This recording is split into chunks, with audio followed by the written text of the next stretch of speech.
Hello guys, welcome to my YouTube channel. তো guys, আপনারা কেমন আছেন? আশা করছি ভালো আছেন। তা শুভ সকাল সকালে উঠে পড়েছি। আপনাদের সবাইকে গুড মর্নিং। আচ্ছা, সকাল সকাল 7টায় উঠেছি, কারণ তার আগেও উঠি আমি। ভোর 6টায় উঠি, কখনো 5:30টায় উঠি। মেয়েকে উঠে দুধ খাওয়াতে হয়, ওকে তেল মালিশ করতে হয়। তা বাসি বিছানা তেল মালিশ করা শুনেছি খুব ভালো, কারণ হাড় শক্ত হয় আর তেলটা খুব মানে সুন্দর করে মালিশ হয়। তা আমি করি না, আমার শাশুড়ি মা করে। এদিকে আমি নিচে বিছনাটা গুছিয়ে নিচ্ছি। আর সকাল হলেই খালি ভয় লাগে, কত কাজ সকালে, অনেক কাজ থাকে। কি বলুন তো বন্ধুরা, সমস্ত কাপড় জামা কাচা, তারপর হচ্ছে বিছনা গোছা, তারপর হচ্ছে চা করে দেওয়া, জল তোলা, খালি না চিন্তা হয়, বাবা এত কাজ সকালে উঠে। সারাদিন কিন্তু এত কাজ থাকে না, কিন্তু সকালে যেন বন্ধুরা খুব কাজ থাকে, আর তাড়াতাড়ি উঠতেও হয়, এত পরিমাণে কাজ থাকে। আর এখন অবধি বিছানা গুছানো হয়নি। তা বিছানাটা গুছিয়ে ঘর তো ঝাড়ু দিয়ে সব রেডি করে নিয়েছি। এই ঘরের মধ্যে সমস্ত বোতলগুলো আছে, সব কুড়িয়ে নিলাম, কারণ সবাই জল খায়, এখানে ওখানে বোতলগুলোকে ফেলে রাখে। এদিকে বাবুর কাপড় জামা সব রেডি করে নিয়েছি। আর এখন অবধি গ্যাস মোছা হয়নি, বাসন কটা নামিয়ে নেবো। বাসন কটা নামিয়ে নিয়ে গ্যাস ফ্যাস সব মুছে রেডি করে নেবো, কারণ আমার শাশুড়ি মা এসে ওই চা করবে, ওই ঘরে গেছে বাবুকে নিয়ে চা খেতে। আর উনি এসে শুধু আমার হাজব্যান্ডের জন্য চা করবে। তা এখনও অবধি সেরকম কোনো কাজ বাজ তো এখনও হয়নি, বাসন মাজাটা শুধু বাকি, জল তোলা হবে, আর এদিকে কটা কাপড় জামা কাচা হবে। তা খাওয়ার জল করা তুলবো, কারণ আমাদের এখানে খুব দেরি করে খাওয়ার জল আসছে, সেরকম জল এখন আসেই না, যেরকম আগে খুব আসতো, ঘন ঘন খাওয়ার জল আসতো। এখন দেখছি বন্ধুরা কদিন ধরে খাওয়ার জলই আসে না, শুধুমাত্র আয়রন জলটা আসে। তাই বাবুকে নিয়ে ওই ঘর থেকে চলে এসেছি তেল মালিশ করে। তা ওর তেল মালিশ হয়ে গেছে, আর এখন খুব দুষ্টু হয়েছে, আগের থেকে খুব দুষ্টু হয়েছে। তা বন্ধুরা এই দেখুন কেমন দুষ্টু হয়েছে, আর একটুতে কেমন করে রেগে যায় জানি। আগে যেরকম একটু ছিল, ভালো ছিল, এখন জানি না কেন একটু তো রেগে যায়, ওর টাইম টু টাইম সব কিছু না হলে রেগে যায়। তা বলতো বন্ধুরা কার মতন হয়েছে, আমার মতন না, ওর পাপার মতন দেখতে হয়েছে। এখন তো সবাই আমাদের শ্বশুরবাড়ির লোকেরা বলে ওর পাপার মতনই দেখতে হয়েছে, তোমার মতন কিচ্ছু হয়নি।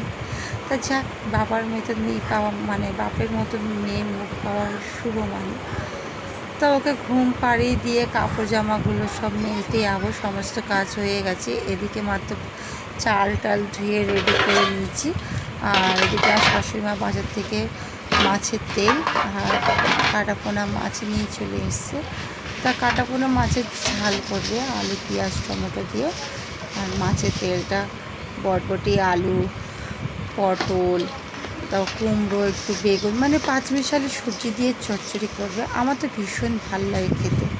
আর এই দেখুন বন্ধুরা, এখন অবধি বাবুকে খাইয়ে ঘুম পাড়িয়ে দিলাম, ঘুমাচ্ছে মেয়ের মতন। আর দেখুন বাইরে কীরকম রোদ্দুর। এখন অবধি বাজার থেকে উনি ফিরিনি, উনি বাজারে গেছে। আমার মনে হচ্ছে বাজার আমারই যেতে হবে, কারণ উনি বাজারে গেছে, তার মনে হচ্ছে এখন অবধি ফিরতে অনেক টাইম। তাই তাড়াতাড়ি করে আমি সমস্ত কাজবাজ সেরে নিই, কারণ উনি ঢুকলে আর কাজবাজ করা যাবে না, বাজারে ছুটতে হবে।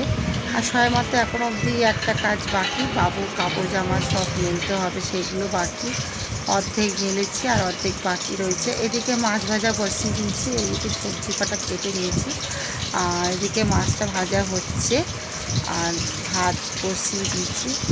আর এদিকে বাবু অর্ধেক কাপড় জামা শুধু মেলেছি, এখন অবধি বাকি, যেগুলো শুকনো হয়েছে সেগুলো তুলে নেবো, আর যেগুলো শুকনো হয়নি সেগুলো মেলবো। এই যে বন্ধুরা কীরকম বুঝতে পেরেছে।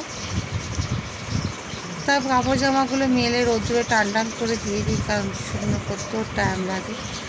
আর এখনও অবধি আমার মেয়ে ঘুমাচ্ছে, তারপর ঘুম পাড়ি দিয়ে আমি সমস্ত কাপড় জামাগুলো যেগুলো শুকনো হয়েছে সেগুলো সব তুলে নিচ্ছি, কারণ এইরকম করতে করতেই আমার সারাদিন চলে যায়। কাপড় জামাগুলো একবার করে তুলি আর একবার করে মেলি, সারাদিন খালি এরকম করে করে টাইম কেটে যায়।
কাছে বাজারে মানে ওকে রেখে দিয়ে চলে এলাম, আর আমি বাজারে চলে এসেছি, যাচ্ছি হেঁটে হেঁটে। তো কী করবো, এতক্ষণ ধরে বলেনি, এখন এসে বলছে তো একটু বাজারে যেতে হবে, আলু পেঁয়াজ একটু আনতে হবে। কারণ আজকে ভেতরে বাজার বসেনি, বন্ধ, তা আজকে ফুটের ওপরে বাজার আনতে যেতে হচ্ছে। দেখি কি পাই, আর এত বেলায় যেতে ইচ্ছা করে, তাই তাড়াতাড়ি করে দৌড়াচ্ছি। তার মধ্যে আজকে 1 তারিখ, ভাল লাগে না, মানে কোনো কাজ বাজ কিচ্ছু এগাচ্ছে না ঠিক মতন। তার মধ্যে এদিকে এসে দেখি রক্তদান শিবির হচ্ছে এখানে। এখানে রক্তদান শিবির হয় না, এখন নতুন করে দেখছি এখানে হচ্ছে। তা আমি তাড়াতাড়ি করে বাজারের জন্য যাচ্ছি, রেশনের চাল আনতে।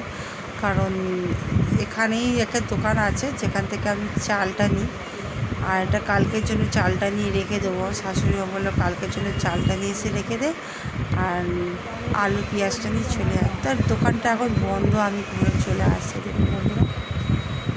তো এখন হেঁটে হেঁটে যাচ্ছি আলু পেঁয়াজটা আনতে, কারণ আমি সব নিয়ে এসে আলু পেঁয়াজটা আনতে ভুলে গেছে।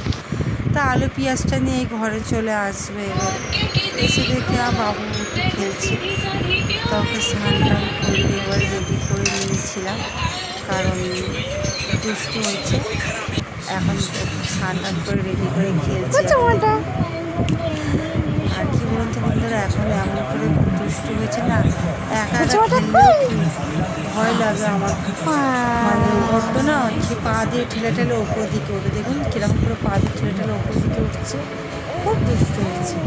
তাই করে সারাদিনটা কেটে গেল ওকে নিয়ে খেলে। তারপর হচ্ছে দেরি করে খুব লেটে খাবার খেলাম, কারণ ওকে ঘুম পাড়িয়ে দেরি করে খেতে হয় আমার। তা আজকে সারাদিন এরকম করে টাইম চলে গেল। তাই দেখি ওর মামা পাপা চলে এসছে, তাই ওদের জন্য চা রেডি করে নিচ্ছি। আর এখন বাজে 7:30। তা চাটা রেডি করে নিচ্ছি, চা পাতা তেজপাতা আদা লবণ, মানে লবঙ্গ দিয়ে, লবণ বলছি সরি বন্ধুরা, লবঙ্গ দিয়ে চা করছি। আর এদিকে আমার ভাইও এসছে, তা ওর চাটা ঢালছি, ও বলছে দেখ আমার চাটা একটু বেশি করে দিবি কিন্তু। তা আমি হচ্ছে বেশি করেই দিচ্ছি, ভালো করে দেখে নিই। তা ওর চাটা দিয়ে আমি এদিকে রুটি করতে বসে যাবো। এদিকে আটা মেখে রেডি করে নিচ্ছি, ওরা চাটা খেয়ে চলে গেছে, আমার ভাইও বাড়ি চলে গেছে। আর এদিকে আমি চাটা করে নিচ্ছি। তা সকালে আপনার দেখাতে পারিনি কী কী রান্না করেছিলাম। এই দেখুন চচ্চড়ি করেছি, আমার খুব ভালো লেগেছে। এটা হচ্ছে পুকুরের মানে পাতলা ঝোল সবজি দিয়ে, আর এটা হচ্ছে আমাদের আলু দিয়ে আর মাছের ঝাল করেছিলাম। তা এখন এই মানে কটা মাছ করে রয়েছে, তাড়াতাড়ি করে রুটি করে নিই, কারণ আমার শ্বশুর মশাই এসে গেছে, বাবুকে নিয়ে খেলছে। আর আমি এদিকে তাড়াতাড়ি করে রুটিটা করে নেবো, কারণ ও খেলতে খেলতে না কেঁদে ওঠে বন্ধুরা। মানে চট করে না অতটা কারোর সাথে আমার থাকে না, বেশি আমার সাথে বেশি অনেকক্ষণ থাকে, ও কারোর সাথে থাকা পছন্দ করে না, শুধু ওর পাপা আর আমার ছাড়া। তা আমি এদিকে ওকে নিয়ে মানে খেলতে খেলতে মানে শ্বশুর চলে এসছে, এদিকে আমার হাজব্যান্ড বাইরের দিকে মানে গেছে বন্ধুদের সাথে আড্ডা মারতে। তাই তাড়াতাড়ি করে রুটিটা করে নেবো, কারণ আমার আর ভাল লাগছে না সারাদিন এই কাজ বাজ। কী বলুন তো বন্ধুরা, একা ঘরে তো একা কাজ করি, এরা কী করে বুঝবে যে একটা মানুষ কী করে কাজ করে। আর এদের বলাও বেকার, যদি একটু বলতে যাও তখন বলে কি কাজ করবি না, কাজ না করলে কে করবে, ফেলে রেখে দেবে, কি রেষারেষি করবে, এইরকম। তো নিজের কাজ নিজেরই করতে হয়, দরকার কী আছে। আর ছেলেদের কী বলবো, ছেলেরা তো নিজেরাই বোঝে না, ছেলেদের বলে লাভ আছে। কী বলুন তো বন্ধুরা, মানুষ আমাদের শরীরটা বোঝে না, যে আমাদের শরীরটা কত খারাপ করে সারাদিন কাজ করি বলে। আমাদেরও তো একটা ফ্রি টাইম থাকা দরকার, আমাদের তো একটু শরীরে রেস্ট নেওয়া দরকার। কিন্তু আগে কী বলবো, কিচ্ছু বলা যায় না। তার মধ্যে এখন মানে সবার কাছে মুখ খেতে হয় যে মা রাখতে পারলো না তোকে, তো তোর নিজের মা রাখতে পারলো না, কী করব। আমার মা রাখার জন্য অনেক আমাকে বলেছিল, কিন্তু আমি থাকিনি, শুধুমাত্র তাদেরই জন্য থাকতে পারিনি, কারণ তারা কী কীরকম খাচ্ছে না খাচ্ছে, খাওয়া দাওয়া ঠিক মতন হচ্ছে না, শুধু তাদের জন্যই থাকতে পারিনি। আর তারাই খালি বলে তোর মা রাখতে পারলো না। কিচ্ছু বলে লাভ নেই, কাকে কী বলবো, আমার কপালের দোষ, কাউকে বলে লাভ আছে। মানুষে ভালো ভাবতে এবং মানুষ আমাকে উল্টে খারাপ বলবে। একেতে পথই অবস্থায় তখন কেউ আমাকে দেখেনি, মানে আমার হাজব্যান্ড দেখেছে, কিন্তু আমার মাও থাকতে বলেছিল, আমি থাকিনি, চলে এসেছি। আর আমার শ্বশুরবাড়ির লোকেরাও তখন কেউ অতটা আমাকে দেখেনি। এটা কী বলুন তো বন্ধুরা, আমি যদি আমার মানে শাশুড়ি যে জানতেও পারে না, তখন সেও জানতে পারে, তখন তো বলবে। কিন্তু আমি যেটা সত্যি সেটাই বলছি, আমার কেউ দেখেনি। আমি নিজের মতো নিজে কাজ করে গেছি, নিজের মতো নিজে একা একা থেকেছি। আমি বাবুকে নিয়েও এখনও অবধি একা একা থাকি, আমার কারোর দরকার পড়ে না, আমি সব কিছু একা একা করি। আর কী বলুন তো বন্ধুরা, এখন এমনই হয়ে গেছে না, মানে কাজ করে করে এমন হয়ে গেছে, মানে কেউ যদি কোনো কাজ বাজ করলে না, বা তার কাজটা হাতে হাতে করে দিতে ইচ্ছা করে। আর আমাদের ঘরের লোকরা তো কী বলবো আপনাকে, ঘোড়া দেখলেই ঘোড়া হয়ে যায়, কিচ্ছু বলা দরকার নেই। ওরা আমাকে দেখলেই তারা হচ্ছে মানে যত এই দাও ওই দাও বসে বসে হুকুম করবে। তাই কিছু করার নেই বলে সমস্ত মুখে ধারে সব এগিয়ে দিতে হয়। আর এই জিনিসটা না বন্ধুরা, আমরাই খারাপ করি, আমরা সব কিছু সমস্ত এগিয়ে দিই, আমাদের সব খারাপ করি। কেন বলুন তো? কারণ ওরা চায় আমরা মুখের ধারে আগে থাকতে এগিয়ে দিই। ওদেরকে যদি তখন যদি নিজেরা যদি উঠে নিত, তাহলে দেখতে এইগুলো আমাদের কাছে আর চাইতো না। কিন্তু আমরা যদি কোনো একটা জিনিস চাই, এটা এনে দাও তো, দেখতে আগেই বলতো। নিজে উঠে দিতে পারছো না, নিজে উঠে নাও, কি হয়েছে, পায়ে ব্যথা, আগে জিজ্ঞেস করি। তো বন্ধুরা, এরকম করেই আমার সারা দিন চলে যায়। এর মুখে ধারে দিতে হয়, ওর মুখের সামনে এরকম দিতে হয়, মানে নিজের বাবুর জন্য টাইমই থাকে না। এখনও অবধি সবার খাবার সব কিছু বেড়ে দেওয়া, দুটো বিছনা রেডি করা, সমস্ত এখনও অবধি আমি করি। মানে আমার হাজব্যান্ডের সাথে আজ থেকে না, মানে বিয়ের আগে থেকেও সম্পর্ক, শুধুমাত্র এসে আমি থাকতাম। আপনারা ভাবে বাবা তুমি বিয়ের আগে থাকতে উঠে এসে থাকতে, কিন্তু কী করা যাবে, ভালোবাসতাম বলে তাই। কিন্তু আমি আমার শ্বশুরবাড়িতে সমস্ত কাজবাজ এসে করতাম, এসে সমস্ত কাজবাজ করা, হাতে হাতে করে দেওয়া, করতে করতে করতে করতে শিখেছি। আর শ্বশুরবাড়িতে এসে শেখা কথা হচ্ছে না, আমি নিজের বাড়ি থেকেই শিখে এসেছি, তাই এখানে এসে করতে পারি। তো বন্ধুরা, আচ্ছা, সমস্ত দায় হচ্ছে আমি, এইসব যে কাজবাজ করে দিই সব কিছু তাই আমি। এদিকে আমার আপনাদের সাথে কথা বলতে বলতে আমার মানে রেডি হয়ে গেছে রুটি, আর এদিকে আমার বাবু সোনা খেলছে একা একা, তা ওকেও খাওয়ানোর টাইম হয়ে এসছে, ওকে খাওয়াতে হবে। আর ওকে খাইয়ে দিয়ে আমার মানে শ্বশুরকে রুটি মানে ওনার খাবারটা রেডি করে দেবো, আর কুকুরের খাবারটাও রেডি করতে হবে। আমার হাজব্যান্ডও এদিকে চলে আসবে, ওরও খাবার দিতে হবে। এখনও অনেক কাজ বাকি রয়েছে। আর সারাদিন তো আপনাদের বললামই তো, কাজ কাজ, মানে মেয়ে হয়ে জন্মেছি কাজের জন্যে, কি বলুন। তা এখনও ওদের সেরকম কোনো কাজ বাজ হয়নি। এবারে ওকে খাওয়ানোর জন্য দুধ গুলে দিয়ে এলাম, আমার শাশুড়ি মা এসে গেছে, ওকে খাওয়াচ্ছে। তাই তাড়াতাড়ি করে রুটিটা করে নেবো আর ডিমের অমলেট করবো, কারণ আমরা মাছের ঝাল খাবো না, আমি ডিমের অমলেট দিয়ে রুটি খেয়ে নেবো।